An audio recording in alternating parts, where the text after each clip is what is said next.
We were doing a presentation in the bubble at CIA when they declassified us using the name Area 51. The images on the walls of T.D. Barnes' home office were once so sensitive they could have landed him behind bars if he had made them public. But times have changed. During his years as president of an organization called Roadrunners International, Barnes led the effort to tell the real story about what is today the best-known secret base in history. His members, pilots and engineers who had worked on classified programs, shared bits and pieces, including photos. Barnes would then ask CIA for permission to post them on the group's website. Until a few years ago, CIA would never even acknowledge the name Area 51, though it was known worldwide. But the Roadrunners helped change all that. In fact, they were almost shoved it at us.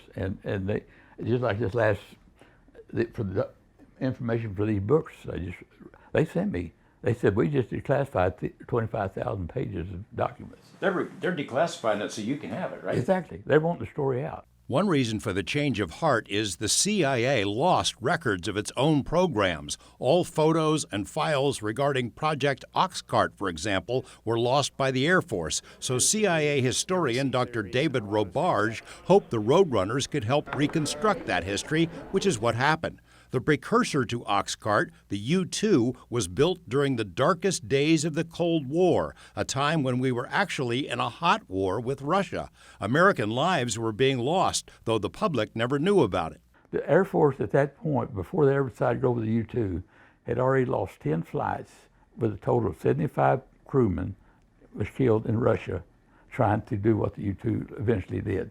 They were going in with planes that could not get above the missiles. And the minute they called it ferret flights. They would dart in to get what they could, and they would get shot down.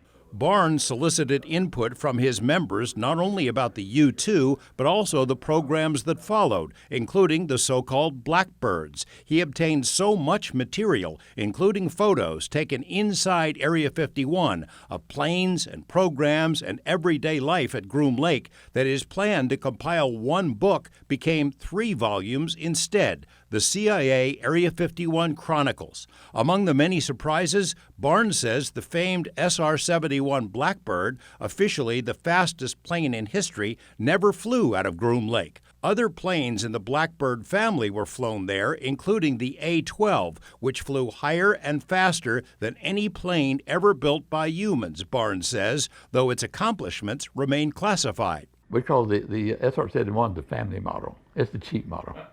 The A-12 flew 5,000 foot higher, and it flew faster.